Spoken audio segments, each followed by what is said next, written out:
Hi, what's up, everybody? I'm Jim Samartino, creator of Secrets of the Lost Station and co-creator of Secrets of the Lost Tomb, aka Ninjace.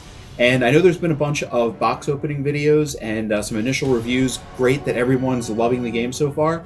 But a couple of comments that we had was like, "Wow, over a thousand components. What do we do with it all? How do we organize it?"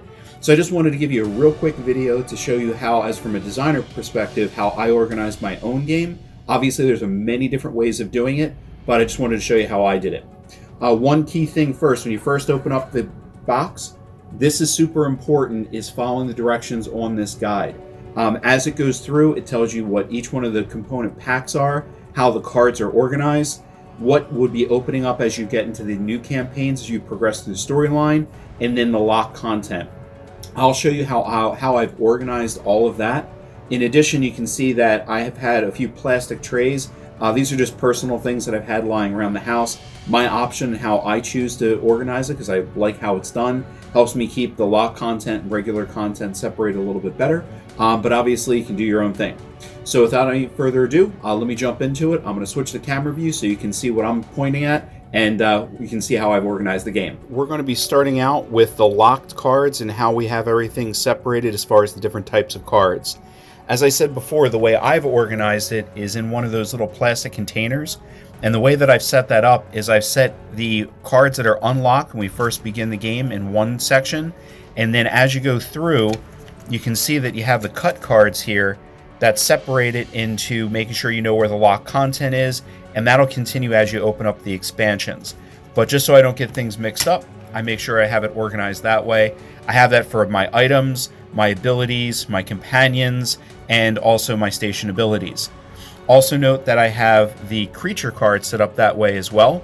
So this way, when it's asking you to shuffle in any of the remaining creatures you might have, this way I know that I'm not shuffling in anything that I'm not supposed to. Remember, the instructions will really help you out each step of the way to set up each unique game separately, but this is a good way of making sure that it's organized right from the start. Next is just showing I have all the tokens organized separately in there. I'm also going to name them so this way there's no confusion on what those individual tokens are. So we have the combat tokens and the scenario tokens. We have the explorer events. We have blank events and station events, as well as the search tokens. They're going to be some of the most frequently used ones. We also have the damage tokens I've organized into ones. We have the 10s and 5s and generic tokens. Quest tokens, the shield tokens, and that will come into play, especially if you're playing anywhere from 1 to 3 players. And then you have the special EOP tokens. They're your special ability token, just to make sure you can keep track of it. Then we have some less used tokens, which are the drone tokens, which double up on the back of them, are the dark drone tokens. We have the special alliance cards. Those won't be used until Oblivion, so they can be placed on the side.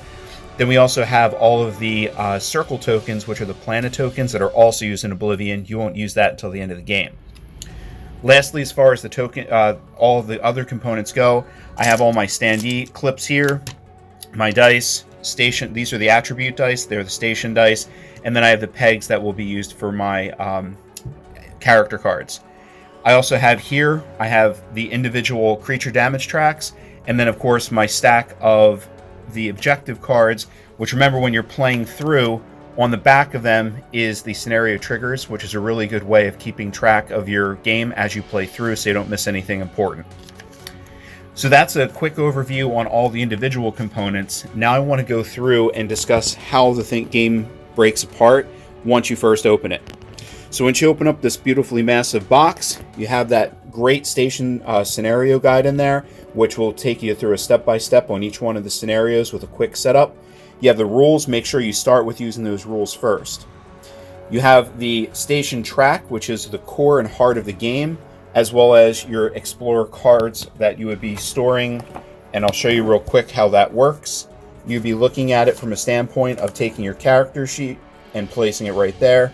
Then you would take your cubes, and as you go through, they are color-coded, so the red one for this character, you can see that it's already pre-set up where it says that 12 is supposed to go.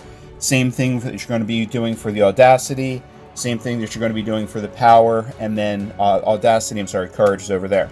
So you set all those up, and these little slots here, they're for your abilities. Once you select them, sometimes you'll have all of them filled up, sometimes you won't have too many of them filled up. Just follow the instructions you're playing through.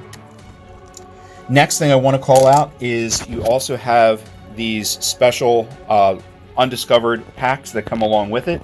The undiscovered pack is merely meant as a special edition that you can use anywhere in any one of the scenarios. I suggest playing through them regularly before you add that extra level of difficulty on. For the regular game, once it's already set up and broken apart, which I'm going to get to in just a moment, you have your stack of regular tiles, and you'll know which ones in every single scenario to play. You have your Explorer guides, your Explorer sheets, of course the Icarus, and your characters. They're all the basic parts for the first time you open up the box in order to separate the game and play it from the very first scenario. As you play through it, more and more will unlock. You have about half the game unlocked in the beginning, the other half will unlock later on. Then you have the station ability board with scenario card. That one can be used as an easy reference. And then when we're going through, now we have where all that lock content comes in. Where first in the top of this easy cheat sheet, it tells you how everything is explained from the campaign content to the lock content. Remember, when you first start, you're only using your core. Then as you unlock more campaigns, that's when you go into those campaigns. And then once in those campaigns and you progress, that's when you get the lock content. So you can see over here, you have the campaign lock content, and then, or unlock content once you get to the campaign, and then you have the lock content over here. So what I've done is I've separated the standees into bosses. I have them then separated by the race to make it easier to find. I put these in their individual baggies. So that would be the Seraphic, that would be the Archangel, as well as the Fallen. Then you go into the Draconians, which is the Slayer and the Enforcer. You have over here the Cybermorphs, the Drones, the Cyborgs, and the Exterminators. You have your Humans, which are the Grunts and the Anarchists. You have your Pirate Crew Starlings, as well as your Quartermaster, Maradeth and Leviathan Ancients, and then the mysterious Dark. Now, if you have the minis, the Dark are the ones that are the purplish colored ones for the minis. And I'll show you the style guide on what that looks like in just a minute, but just make sure you don't confuse those.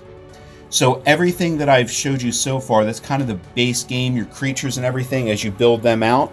You don't have to worry about which ones to use because the scenarios will tell you when to use those.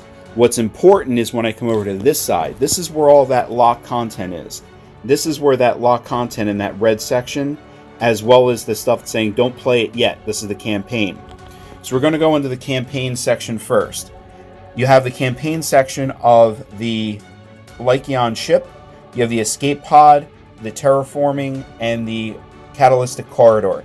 Once you get to those individual expansions, then you will be able to open up those. When it refers to the dark room tiles, the dark room tiles have that little symbol right at the top, and you'll have 15 of those specific ones. You'll also have the information for locked characters that are going to be coming out later, and you want to separate those as well as their standees and their booklets, so this way you don't accidentally play somewhere you're not supposed to yet. You also have the lock content of the Dark Drone Control, Arc Vault, Chamber of Unity, and the Blaster Turrets. Those are separated and saved for later, and then of course you have the 5 Paladin tiles. So all of those things that I just noted there are going to be separated, and the game is going to tell you when they unlock. Lastly, we have the Oblivion track. That is obviously used in Oblivion, so you can hold on to that and you'll be able to use that once you get towards the end of the game. Last note is in regards to the style guide. We've provided these little posters here, which is the back of the Oblivion guide. We have 2 of those that we provided. This is a great use for people who are looking to paint their miniatures. This is that dark reference where those purplish ones, if you want to repaint them, be careful you don't overpaint the bases which have the numbers on them, because that's important for gameplay. But you can see how they're like that translucent, shimmering, starry kind of color scheme. You'll find out all about that as you play through the story, but all the other color schemes for the regular characters are listed there. And as an added bonus, if you were looking to be able to paint your characters and explorers, you have all those on the back of your station ability board. So there you have it, everyone. That is the Secrets of the Lost Station, the way that I, as a game designer, have organized my own personal collection. When you put it inside of the box, everything that I have there, when put into a baggie, will fit inside of the box. I just keep these separate because, again, that was my personal choice to be able to organize it in these little plastic containers, as I find it more convenient for setup and breakdown when I'm playing. So I hope you guys are enjoying everything. If you have any questions, put it in the comments. We are very active on BGG. We're also responding to everything on the Kickstarter page because as a community, you guys help make this game. We put a lot of passion into it.